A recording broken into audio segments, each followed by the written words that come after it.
رحمت اللہ تعالی علیہ، یہ مولانا عبدالستار خان نیازی رحمت اللہ تعالی علیہ، جن کے ساتھ حاجی صاحب بھی اٹھتے بیٹھتے رہے، حاجی احمد خان مرحوم، تو انہوں نے یہ خود بات مجھے بتائی۔ وہ فرماتے ہیں، چونکہ علامہ اقبال کے وہ پرانے ورکروں میں سے تھے، وہ فرماتے ہیں کہ میں علامہ اقبال کے خادم سے ملا جس کی پوری زندگی علامہ اقبال کی خدمت میں گزری۔ میں نے کہا کہ علامہ صاحب کی کوئی عجیب بات زندگی میں دیکھی ہو تو بتاؤ۔ تو مولانا کہتے ہیں کہ اس نے کہا کہ زندگی میں اقبال نے مجھ سے وعدہ لیا تھا کہ بیان نہیں کرنا، اب چونکہ فوت ہو چکا اس لیے آپ کو بتا دیتا ہوں۔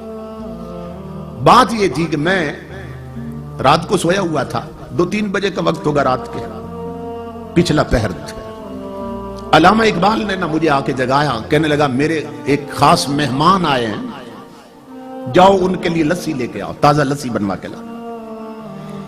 کہتا ہے میں آنکھیں ملتا ہوا اٹھا، میں حیران ہوا بھی اس وقت لسی کہاں سے ملے گی، اور مہمان کون آیا اس وقت۔ اندر کمرے میں ایک بزرگ بیٹھے تھے، کہتے ہیں کمرہ بھی جگمگا رہا تھا، چہرے پر یوں نور کی بارش ہو رہی تھی۔ تو میں گیا کچن کی طرف برتن لینے کے لیے، اقبال نے کہا نہیں برتن میں خود دھوں گا، خود دھو کے نہ اقبال نے برتن مجھے دیا اور کہنے لگا کہ جاؤ لسی کے حصے لے کے آؤ۔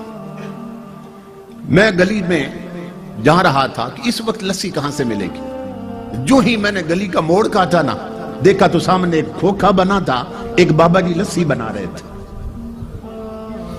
میں حیران ہو گیا کہ یہاں نہ پہلے کھوکھا تھا نہ یہ کبھی بابا دیکھا، یہ راتوں رات یہ کھوکھا کیسے بن گیا، اور دل میں خوش بھی ہوا کہ کام قریب سے ہو گیا۔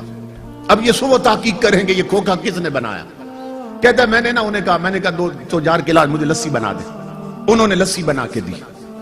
میں نے ان بزرگوں سے کہا، میں نے کہا کتنے پیسے ہیں، تو مسکرا کر فرمانے لگے، کہنے لگے لے جاؤ، اقبال سے ہمارا معاملہ چلتا رہتا ہے۔ کیا بات۔ کہتے میں بڑا حیران ہوا، یہ اقبال کو بھی جانتے اور میں انہیں نہیں جانتا۔ خیر میں لسی لے آیا، اقبال نے برتن پکڑا، کہنے لگا بیٹھو اپنے کمرے میں، لے گئے لسی مہمان کو پیش کی۔ اب میں اگلے حکم کا منتظر تھا کہ مہمان رات ٹھہریں گے یا جائیں گے۔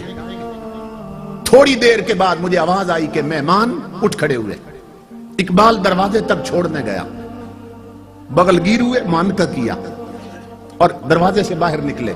وہ کہتا ہے میں بھی دوڑ کے نکلا، میں نے کہا کہ آپ علامہ صاحب آرام کریں، میں دروازے بند کر دیتا ہوں۔ علامہ صاحب اندر چلے گئے۔ وہ نوکر کہتا ہے اللہ کی عزت کی قسم لوگوں، جب میں نے باہر جھانکا نا، آدھی رات کو آئے اور آدھی رات کو جا رہے ہیں، یہ مہمان ہے کون؟ تو میں دیکھ کر حیران ہو گیا کہ اس مہمان نے ایک قدم اقبال کے دروازے سے اٹھایا اور دوسرا قدم گلی کے آخری کونے پہ رکھ دیا اور غائب ہو گئے۔ میں دوڑ پڑا پیچھے کہ اتنی عجیب شخصیت اور اتنا بڑا قدم میں نے زندگی میں نہیں دیکھا، یہ کون ہے، کہاں گئے؟ کہتا ہے جب میں گلی کے کونے پہ پہنچا تو حیرت میں اضافہ ہو گیا کہ نہ وہ کھوکھا تھا نہ وہ بابا تھا، مہمان بھی غائب، کھوکھے والا بھی غائب۔ وہ نوکر کہتا ہے میں پلٹ کے آیا، میں اقبال کے قدموں پہ گر گیا۔ میں نے کہا اقبال زندگی بھر میں نے تیری خدمت کی ہے، خدا کا واسطہ ہے مجھے بتا یہ آنے والے کون تھے اور وہ کھوکھے والا کون تھا۔ میں جب بہت رویا تو اقبال نے کہا ایک شرط پہ بتا دیتا ہوں کہ میری زندگی میں راز فاش نہیں کرو گے۔ میں نے کہا میں قسم کھاتا ہوں۔ اقبال نے کہا سن میرے دوست، اللہ کی عزت کی قسم، جو آئے تھے وہ غریب نواز تھے اور کھوکھے والے داتا علی حجویری تھے۔